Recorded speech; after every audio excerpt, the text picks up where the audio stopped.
بسم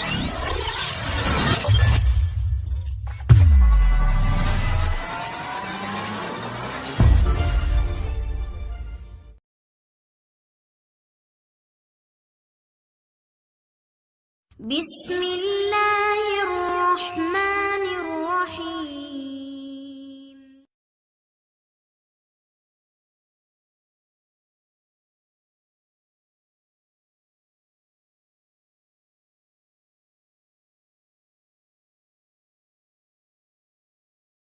حاذق اس کی بات پہ سن ہو گیا، لیکن چہرے پہ کرہتگی نے جگہ لے لی۔ عنائشہ فردوس، اپنی ان باتوں کا جادو کسی اور پہ چلانا جو تمہیں جانتا نہ ہو۔ تھوڑا سا اس کے چہرے کی طرف جھکتا وہ اس کی بری آنکھوں کو نم کر گیا۔ آنکھیں دل کا آئینہ ہوتی ہیں حاذق صاحب، وہ بھی اس کی آنکھوں میں جھانکتی دھیمے لہجے میں بولی۔ جن کے دل ہی داغدار ہوں ان کی آنکھیں بھی دھوکے باز ہوتی ہیں۔ طنزیہ انداز میں کہتا وہ پیچھے ہٹا۔ اگر آپ کسی کو پہچان نہ سکے تو اس میں سامنے والے کا کیا قصور؟ عنائشہ نے اپنے حق میں بولنا چاہا۔ پہچان میں ہی تو چوک گیا تھا، لیکن اب نہیں۔ اب بہت اچھی طرح سے جان بھی گیا ہوں اور سمجھ بھی۔ کام ختم کر کے مدیحہ سے کل کی ڈیٹیلز چیک کر لو۔ کل شادی ہال میں ہونے والے فنکشن میں دلہن کی ساری ذمہ داری تم دونوں کی ہے اور میں کسی قسم کی کوتاہی برداشت نہیں کروں گا۔ اپنی سیٹ پہ بیٹھتے روکھے انداز میں کہتا وہ لیپ ٹاپ کھول چکا تھا۔ عنائشہ منہ بناتی باہر آئی۔ میں کسی قسم کی کوتاہی برداشت نہیں کروں گا۔ اس کی نقل اتارتی وہ باہر آ گئی اور سر اٹھا کے وہ بہت فخر سے اپنے کیبن کی جانب بڑھی۔ عروسی لباس میں وہ ایک شہزادی لگ رہی تھی۔ اس پہ روپ ہی کچھ الگ آیا تھا۔ کتنی دیر تو وہ خود کو آئینے میں دیکھتی رہ گئی۔ دادا جی نے اسے شادی ہال میں پہلے ہی بھجوا دیا تھا۔ گھر میں کوئی نہیں جانتا تھا کہ وہ کہاں ہے، اور نہ ہی کسی کو کوئی خاص توجہ بھی دینی تھی۔ ساری توجہ کے حامل آج کرن اور داور تھے، اور انہی کی خصوصی تیاریاں زور و شور سے جاری تھی۔ کشش کے ساتھ مدیحہ اور عنائشہ موجود تھے۔ حاذق نے اسپیشل انہی کی ڈیوٹی لگائی تھی۔ کل جو اچھی خاصی عزت افزائی وہ کروا چکی تھی، اس لیے آج وہ کسی قسم کی شکایت کا موقع نہیں دینا چاہتی تھی۔ یامین یار ٹینشن نہ لو، سب بیسٹ ہوگا۔ حاذق نے اسے پریشان سب مہمانوں کو اٹینڈ کرتے دیکھا۔ یامین دھیرے سے مسکرا دیا۔ ویسے بائی دا وے ہماری بھابھی کہاں ہے؟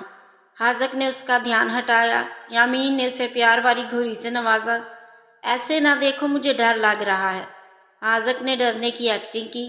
یامین نے دادا جی کو آتے دیکھا تو ان کی طرف بڑھا اور ان کا ہاتھ تھام لیا۔ کیسی تیاریاں ہیں؟ دادا جی سب کچھ بہت چاؤ سے دیکھتے یامین سے بہت محبت سے پوچھا۔ آپ دیکھ کے بتائیں کیسا لگ رہا ہے سب؟ یامین نے انہی سے پوچھ لیا۔ میرے یامین پتر نے کیا ہے سب تو کمال ہی ہوگا، دادا جی مسکرائے۔ ویسے پتر اماں ابا کہاں ہیں آپ کے؟ آنا ہے یا بائیکاٹ کر کے بیٹھے ہیں؟ دادا جی نے مذاقن کہا تو یامین مسکراتے نفی میں سر ہلایا۔ نہیں جانتا کیا ارادہ ہے ان کا۔ رات کو آئے تھے میرے پاس، پریشان سے تھے، کچھ کہنا چاہ رہے تھے لیکن کہہ نہیں پائے۔ یامین بھی تھوڑا افسردہ ہوا۔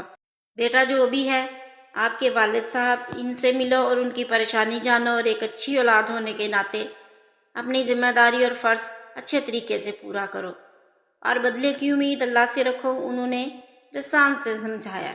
جو بھی تھا وہ اپنی ساری اولاد سے بہت محبت کرتے تھے۔ جی، یامین نے دل سے اس بات پہ عمل کرنے کی یقین دہانی کرائی۔ اور میری شہزادی نظر نہیں آ رہی؟ دادا جی نے کشش کی تلاش میں ادھر ادھر دیکھا۔ آپ کی شہزادی بھی آ جائے گی، فکر نہ کریں، لیکن یہ سوچے جو دھماکہ آپ کرنے جا رہے ہیں اس کا کیا اثر ہونے والا ہے؟ دادا جی سے ہنس کے کہتا وہ وہاں سے اٹھا اور حاذق کے پاس آیا جو کسی ویٹر کو کوئی ضروری ہدایات دے رہا تھا۔ حاذق، سیکیورٹی کے کیا انتظامات ہیں؟ ڈونٹ وری، سخت سیکیورٹی ہے، بنا اجازت کے پرندہ بھی پر نہیں مار سکتا، حاذق نے یقین دلایا۔ یامین سر اسبات میں ہلاتا اندر کی جانب بڑھ گیا، لیکن وہ نہیں جانتا تھا کہ جب اپنے ہی دشمن نکل آئیں تو غیروں سے کیا ڈرنا۔ ماشاءاللہ بہت پیاری لگ رہی ہیں، جالی دار گھونگھڑ اڑاتے عنائشہ نے اس کی تعریف کی تو وہ صرف مسکرا کے رہ گئی۔ کیا ہوا، آپ چپ کیوں ہیں؟ عنائشہ ٹائم پاس کرنے کے لیے کشش سے یوں ہی سوال کیا، جبکہ مدیحہ کسی سے ضروری کال کرنے باہر نکلی تھی۔ چپ نہ ہوں تو کیا ہوں، ناچوں بنگڑا ڈالوں؟ ایک تو انہوں نے میری بات نہیں مانی، رخصتی کروا کے دم لیا، اوپر سے نواب صاحب کے نخرے بھی تو ساتویں آسمان پہ ہیں۔ کشش شروع ہو چکی تھی جبکہ عائشہ اس چھوٹی سی لڑکی کو دیکھتی رہ گئی۔ اسے تو یقین ہی نہیں آ رہا تھا کہ وہ اس طرح کھلم کھلا اظہار کر دے گی۔ آپ کی مرضی شامل نہیں؟ عائشہ کو یہی سمجھ لگی۔ مرضی؟ مجھے تو سب بچہ کہتے ہیں، میری تو کوئی کسی بات کو سیریس ہی نہیں لیتا۔ کشش نے دکھ سے کہا، آپ کو اپنے لیے سٹینڈ لینا چاہیے۔ آج کل تو ہر جگہ ہی یہی حال ہے، لڑکی کی چھوٹی عمر میں شادی کر دو اور پھر وہی ظلم و ستم۔ عائشہ کو اس کی باتوں سے دکھ ہوا۔ ہے نا، میں بہت چھوٹی ہوں نا، جانتی ہو وہ مجھ سے بہت بڑے ہیں۔ کشش نے بڑے پہ خاص زور دیا۔ کتنا؟ عائشہ نے بھویں اچکائیں۔ پورے 7 سال۔ انگلیوں پہ بتایا۔ عائشہ کا رکا سانس بحال ہوا۔ یہ تو کوئی خاص فرق نہیں، عائشہ نے سوچتے کہا۔ ملی نہیں نا اس کھڑوس سے؟ بس ہر وقت کافی کافی کافی۔ کوئی بتائے بلا، اچھی بلی چائے بنا کے پیے بندہ، اوپر سے 6 ہوٹلز کا مالک، ساتھ ساتھ خوبیاں بھی گنوانے لگی۔ عائشہ کو اس کی آخری بات پہ بے اختیار کھانسی آئی۔ اسے آئیڈیا نہیں تھا کہ وہ اس ہوٹل کے مالک کی بات کر رہی ہے، لیکن اب اسے صحیح میں اندازہ ہو گیا تھا۔ امیر یامین سکندر کی وائف ہے؟ جھجکتے ہوئے کہا۔ جی یس، بڑے فخر سے بتایا اور اپنی ہی چوڑیوں سے کھیلنے لگی۔ اس کے جواب کے بعد عائشہ نے کچھ بھی پھر نہ پوچھا، لیکن یامین کے حق میں دعا کرنا نہ بھولی۔ وہ حاضر کا ویٹ کر رہی تھی۔ اس نے کہا تھا کہ وہ خود آئے گا انہیں لینے۔ یہ برائڈل روم تھا اور گراؤنڈ فلور پر تھا، اور کوئی نہیں جانتا تھا یہیں کشش تیار ہوئی تھی، جبکہ فنکشن 3rd فلور پہ تھا۔ چلو بھائی آ جاؤ، مدیحہ نے آتے ہی اجلت سے کہا۔ سر حاضر آ گئے؟ عائشہ نے فوراً پوچھا، جبکہ کشش جانے کے لیے ریڈی تھی۔ نہیں، انہوں نے کسی کو بھیجا ہے، باقی سوال بعد میں، اب چلو، مدیحہ اجلت میں کہا۔ نہیں، سر حاضر نے کہا تھا کہ وہ خود آئیں گے لینے۔ عائشہ کو کچھ غلط لگا۔ اف، تم نہ بس انسلٹ کرواؤ گی۔ مدیحہ کو غصہ آیا۔ 1 منٹ، میں سر سے پوچھ لوں۔ عائشہ نے حاضر کو کال ملائی، لیکن فون وائبریشن پہ ہونے کی وجہ سے وہ کال اٹینڈ نہ کر سکا۔ ایک کام کرو، تم یہیں بیٹھ کے ویٹ کرو، میں دلہن کو لے کے چلی۔ مدیحہ نے عائشہ کو طنز کیا اور وہ کشش کے لیے باہر نکلی۔ وہ تو کب سے انتظار کر رہی تھی کہ وہ یہاں سے نکلے۔ چادر اوڑھ کے اسے مدیحہ باہر لائی۔ عائشہ بھی اس کے پیچھے بھاگی۔ وہ دونوں ایک گاڑی کی جانا بڑھی۔ عائشہ بھی ساتھ ہو لی۔ یہ کہاں جا رہی ہو؟ ہمیں تو اس طرف جانا ہے۔ عائشہ نے روکا۔ چادر کے حالے سے کشش نے بھی سر باہر نکال کے دیکھا کہ اسی لمحے کسی نے کلوروفارم سنگھایا اور وہ ہوش و حواس سے بیگانہ ہو گئی۔ عائشہ یہ دیکھتے حیران رہ گئی۔ عائشہ کی نظروں نے سیکیورٹی کو ڈھونڈنا چاہا، لیکن وہ یہ نہیں جانتی تھی کہ وہ سیکیورٹی کو بھی چکما دے کے آئی تھی۔ وہ کچھ کر پاتی کہ کسی نے اس کے سر پہ بہت زور سے وار کیا۔ وہ سر پکڑتی نیچے گری۔ مدیحہ نے نفرت سے اسے دیکھا۔ اب اس کا کیا کرنا ہے؟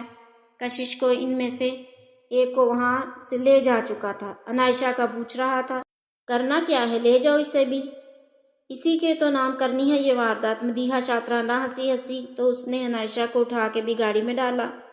ان کے جانے کے بعد وہ واپس اندر کی جانا بڑھی۔ کسی کا دھیان اس کی طرف نہ تھا۔ ایک ہتھوڑا اٹھایا اور زور سے اپنے سر پہ وار کیا۔ خون کی ایک لہر اس کے ماتھے سے ہوتی ہوئی اس کے گال پہ بہنے لگی۔ اب صرف بربادی ہوگی التاج ہوٹل کی اور اس کے مالکوں کی۔